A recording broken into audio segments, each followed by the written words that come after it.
जाऊंगी। रिया ने जैसे ही ये कहा, उसकी आवाज में एक अजीब सी बेचैनी थी।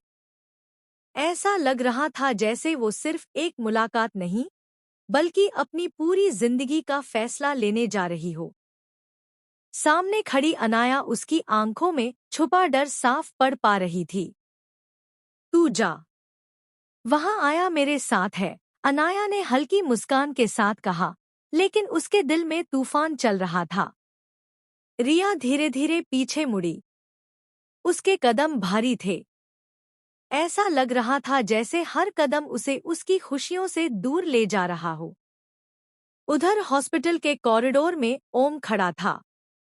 सफेद कोट पहने, आंखों में हजारों सवाल लिए।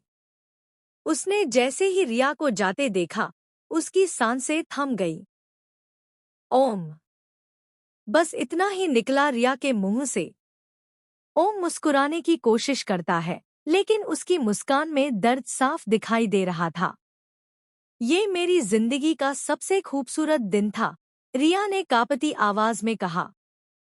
पता नहीं अब वो खुशियां मुझे कभी दोबारा मिलेंगी भी या नहीं।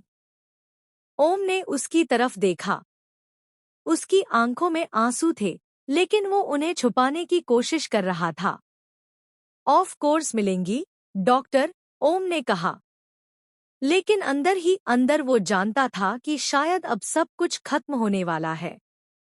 रिया की आंखें भर आईं। आज सब खत्म हो गया, ओम। मैंने उसकी आंखों में देख लिया कि वो आगे बढ़ चुका है। शायद हमारा सफर यहीं तक था। ओम चुप रहा, क्योंकि जिस उसकी की बात रिया कर रही थी, वो कोई और नहीं, खुद ओम था। रिया ने गहरी सांस ली। मुझे अपने दिल और दिमाग को समझाना होगा कि उसके दिल में अब मेरी कोई जगह नहीं रही। इतना कहकर वो वहां से चली गई।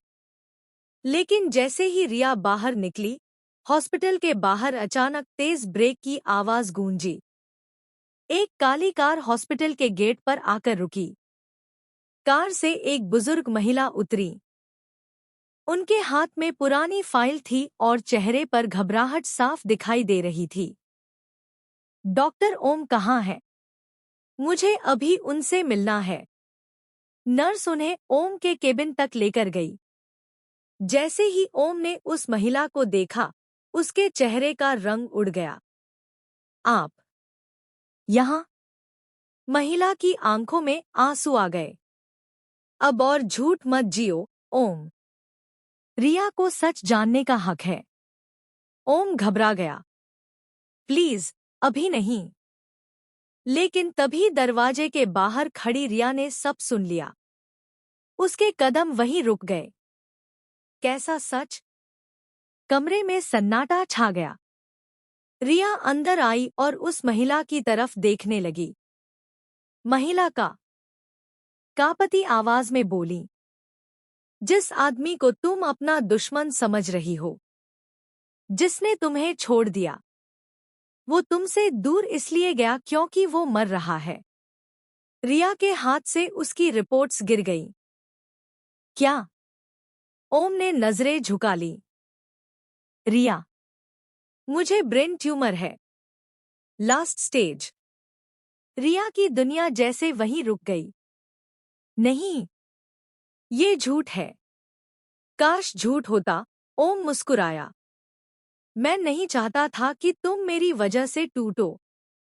इसलिए मैंने दिखाया कि मैं आगे बढ़ चुका हूं। रिया जोर जोर से रोने लगी। तो तुमने मुझे अकेला छोड़ दिया? मुझे नफरत करने पर मजबूर कर दिया? ओम की आंखें भर आईं। क्योंकि मैं चाहता था कि जब मैं चला जाऊं, तब तुम्हें मेरी यादों का बोझ ना उठाना पड़े। रिया ने गुस्से में उसका कॉलर पकड़ लिया। तुम्हें किसने हक दिया मेरी जिंदगी का फैसला लेने का? कमरे में मौजूद सभी लोग रो पड़े। लेकिन तभी एक और शॉकिंग ट्विस्ट सामने आया। वो बुजुर्ग महिला अचानक बोली, ये पूरी सच्चाई नहीं है। ओम ने हैरानी से उनकी तरफ देखा। मान, प्लीज, रिया की सांसें तेज हो गई। अब और क्या बाकी है? महिला ने कांपते हाथों से एक पुरानी तस्वीर रिया की तरफ बढ़ाई। तस्वीर देखकर रिया के पैरों तले जमीन खिसक गई। उस तस्वीर में ओम के साथ एक छोटी बच्ची थी और वो बच्ची बिल्कुल रिया जैसी दिख रही थी। ये कौन है? महिला रो पड़ी। ये तुम्हारी बहन थी, रिया। रिया की आंखें फटी रह गईं।